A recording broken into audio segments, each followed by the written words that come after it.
ಫೋಟೋಶಾಪ್ನಲ್ಲಿ multiple clown ಯಾವ ರೀತಿ create ಮಾಡ್ಬೇಕಂತ ಎಕ್ಸ್ಪ್ಲೇನ್ ಮಾಡ್ತೀನಿ. ಫಸ್ಟು ಕ್ಲೋನ್ ಸ್ಟ್ಯಾಂಪ್ ಟೂಲ್ನ ಸೆಲೆಕ್ಟ್ ಮಾಡಿ, ನೆಕ್ಸ್ಟು ಕ್ಲೋನ್ ಸೋರ್ಸ್ ಪ್ಯಾನಲ್ ಆಪ್ಷನ್ನ ಕ್ಲಿಕ್ ಮಾಡಿ. ನೆಕ್ಸ್ಟು ಇದರಲ್ಲಿ 5 ಕ್ಲೋನ್ ಸೋರ್ಸ್ ನಿಮಗೆ ಆಪ್ಷನ್ ಇರುತ್ತೆ.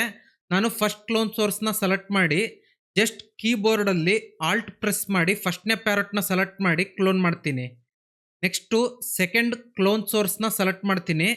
ಎಗೇನ್ ಸೆಕೆಂಡ್ ಪ್ಯಾರಟ್ನ ಸೆಲೆಕ್ಟ್ ಮಾಡಿ ಜಸ್ಟ್ ಇದ್ರದ್ದು ಕ್ಲೋನ್ ಕ್ರಿಯೇಟ್ ಮಾಡ್ತೀನಿ. ಸೇಮ್ ಥರ್ಡ್ ಕ್ಲೋನ್ ಸೋರ್ಸ್ನ ಸೆಲೆಕ್ಟ್ ಮಾಡಿ ಥರ್ಡ್ ಪ್ಯಾರಟ್ನ ಕ್ಲೋನ್ ಮಾಡ್ತೀನಿ. ಎಗೇನ್ ಫೋರ್ತ್ ಕ್ಲೋನ್ ಸೋರ್ಸ್ನ ಸೆಲೆಕ್ಟ್ ಮಾಡಿ ಫೋರ್ತ್ ಪ್ಯಾರಟ್ನ ಕ್ಲೋನ್ ಮಾಡ್ತೀನಿ. ಈಗ ನೀವು ಫಸ್ಟ್ ಪ್ಯಾರಟ್ ಕ್ಲೋನ್ನ ಕಂಟಿನ್ಯೂ ಮಾಡ್ಬೇಕಂದ್ರೆ ಇಲ್ಲಿ first clone source option select ಮಾಡಿ ಜಸ್ಟ್ ಈ ರೀತಿ ಕಂಟಿನ್ಯೂ ಮಾಡಿ. Same as it is second parrot continue ಮಾಡ್ಬೇಕಂದ್ರೆ ಸೆಕೆಂಡ್ ಕ್ಲೋನ್ ಸೋರ್ಸ್ನ ಸೆಲೆಕ್ಟ್ ಮಾಡಿ ಸೆಕೆಂಡ್ ಪ್ಯಾರಟ್ನ ಕಂಟಿನ್ಯೂ ಮಾಡಿ. ಎಗೇನ್ ಥರ್ಡು ಕಂಟಿನ್ಯೂ ಮಾಡ್ಬೇಕಂದ್ರೆ ಕ್ಲೋನ್ ಸೋರ್ಸ್ ಥರ್ಡ್ ಸೆಲೆಕ್ಟ್ ಮಾಡಿ ಥರ್ಡ್ ಪ್ಯಾರಟ್ನ ಕಂಟಿನ್ಯೂ ಮಾಡಿ. ಸೇಮು ಫೋರ್ತ್ ಪ್ಯಾರಟ್ನ ಕಂಟಿನ್ಯೂ ಮಾಡ್ಬೇಕಂದ್ರೆ ಫೋರ್ತ್ ಕ್ಲೋನ್ ಸೋರ್ಸ್ ಆಪ್ಷನ್ನ ಸೆಲೆಕ್ಟ್ ಮಾಡಿ ಫೋರ್ತ್ ಪ್ಯಾರಟ್ನ ಕಂಟಿನ್ಯೂ ಮಾಡಿ.